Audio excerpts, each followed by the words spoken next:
होली का त्यौहार हुड़दंग और हंसी ठिठोली का भी त्यौहार है। लेकिन इस साल की होली में लगता है हमारी खुशियां भी होलिका के साथ जल गईं। हर किसी के जीवन में शायद यह पहला अवसर है कि हम होली को अपने घर की चार दीवारी में मनाने को मजबूर हुए हैं। होना इसलिए भी पड़ा कि जान है तो जहान है। कोरोना से बचे रहें तो अगली होली हम एक साथ खेल सकेंगे। कोरोना के कारण कई परंपराएं टूटी हैं। करेरा में भी एक परंपरा प्रभावित हुई है। पिछले 20-22 सालों से करेरा में होली के अवसर पर होली बुलेटिन प्रकाशन की परंपरा रही है, जिसका निःशुल्क वितरण शहर के लोगों को किया जाता था। इस बुलेटिन में जो सामग्री प्रकाशित होती थी वह सभी को हंसाने गुदगुदाने को हुआ करती थी। होली के अवकाश के चलते अखबार तो आते नहीं थे, इसलिए होली बुलेटिन का लोग इंतजार करते थे। इस होली बुलेटिन में जो चुटकुले होते थे वह यहाँ के नेताओं, अधिकारियों, व्यापारियों पर व्यंग होते थे। साथ ही चौंका देने वाली बुरा न मानो होली की खबरें भी हुआ करती थी, जिन्हें लोग बड़ी रुचि के साथ पढ़ा करते थे। इस होली बुलेटिन का उद्देश्य क्या था, पहले यह सुन लेते हैं। दरअसल हम पत्रकार मित्रों ने पिछले 20 वर्ष पहले ये ऐसा लगा कि यार नगर में कुछ होली के दिन चूँकि अखबार नहीं आते थे उस समय, अभी तो आ रहा है आज, तो इसमें कुछ एक मनोरंजन जैसा होना चाहिए। क्योंकि अब ऐसी होली होने लगी थी उस समय, लोग वक्त ज़्यादा बिगाड़ते थे या पूरा मजाक करते थे। तो एक सबरान नागरिकों के लिए एक चुटकी जैसी हो जाए, उनको हंसी मनोरंजन हो जाए, उनका मजा आ जाए और उनको ऐसा लगे कि हाँ वास्तव में क्या शामिल करते हैं विशेष तौर पे आप इस बुलेटिन में? स्थानीय ऐसे किसी भी यूनिक प्रेस पर्सन को, जैसे कि कोई एक कासिम खां है यहाँ एक मात्र हैं भारतीय जनता पार्टी के नेता, ऐसे लोगों पे कोई ध्यान नहीं देता, लेकिन वो एक अलग यूनिक पर्सन है। ऐसे कई अन्य तरह के व्यक्ति हैं जिन पे कोई भी ध्यान नहीं देता और उनपे जो है उनके ऊपर एक ऐसी बात चलती है कि जिसको लोग देखकर उनको भी अच्छा लगता है और नगर वालों को भी लगता है नहीं ठीक बात है ये। होली बुलेटिन को सभी पसंद करते थे और होली के आने से पहले ही नए अंक का इंतजार शुरू हो जाता था, क्योंकि लोगों की उत्सुकता यह जानने की हुआ करती थी कि किसको क्या उपाधि दी गई है, किस पर क्या व्यंग किया गया है। दुकानों पर बैठकर भी लोग होली टाइम्स का आनंद लेते थे।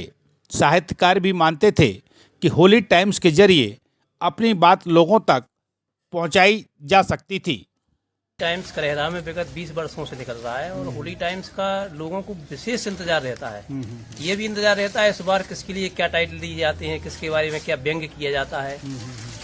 दूसरी बात ये भी है, होली टाइम्स के माध्यम से हम अपनी बात लोगों तक पहुंचा देते हैं। लोगों का परिचय उनके वास्तविक रूप में भी कराते हैं, कुछ व्यंग रूप में भी कराते हैं, कुछ हास्य रूप में भी कराते हैं। निश्चित रूप से होली के दिन तो सभी को इंतजार रहता है हमें कहाँ से मिले होली टाइम्स और हम कैसे पढ़ें, किसके बारे में क्या लोग हंसते हैं, मजाक उड़ाते हैं।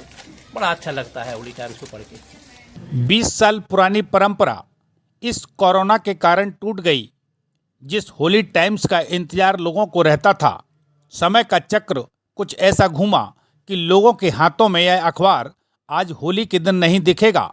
लेकिन होली टाइम्स के संपादक विजय जोशी मानते हैं कि परंपरा टूटी नहीं है। कोरोना की स्थिति जैसे ही शांत होगी, होली टाइम्स का प्रकाशन फिर शुरू होगा, वह भी नए क्लेवर के साथ। कोरोना काल के चलते पिछली बार माननीय प्रधानमंत्री नरेंद्र भाई मोदी जी का जो निर्देश था कि हम सबको सामूहिक सार्वजनिक कोई होली नहीं मनाना, उसको पालन करते हुए इस बार भी प्रशासन और सरकार का ऐसा मानना है कि सार्वजनिक होली हम नहीं मना सकते। क्योंकि होली टाइम्स पिछले 30 वर्ष से हमारे मित्र भाई जितेंद्र जी वैश्य, हिरोज खान जी, नरेंद्र जी तिवारी जी, प्रजय श्रीवास्तव जी, ऐसे अनेकानेक मित्रों के सहयोग से उनके गत उस सत्र के जिस सत्र में प्रकाशित होता था उस सत्र के लगभग निचोड़ जन सामान्य जो करेरा विधानसभा क्षेत्र में निवास करता था, राजनीतिक लोग, प्रशासनिक लोग, इन सब की जो भी मनोवृत्तियाँ होती थी, कार्यप्रणाली होती थी, उन सबको छूता हुआ यह अखबार प्रकाशित होता था। ये बंद नहीं हुआ है।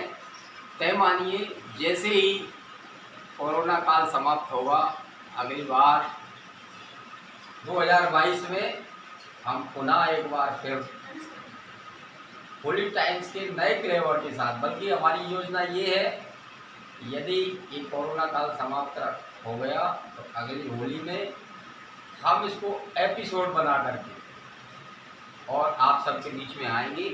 और कहावत है कि समय बड़ा बलवान, जो आज साबित हो रही है, लेकिन यह भी सच है कि समय सदा एक सा नहीं रहता। उम्मीद यही है कि रुकी हुई परंपरा फिर शुरू होगी। नरेंद्र तिवारी, जनपहल न्यूज, करेरा। आप सभी को प्रेम, सौहार्द, भाईचारा एवं रंगों के पावन पर्व होली की हार्दिक बधाइयाँ एवं शुभकामनाएं। संभावित प्रत्याशी भाजपा, निवेदक श्रीमती सरिता हेमंत शर्मा, मंडल अध्यक्ष भाजपा करेरा। समस्त करेरा वासियों को होली एवं नव संवत्सर की हार्दिक हार्दिक शुभकामनाएं। निवेदक श्रीमती संध्या संजय नीखरा, करेरा।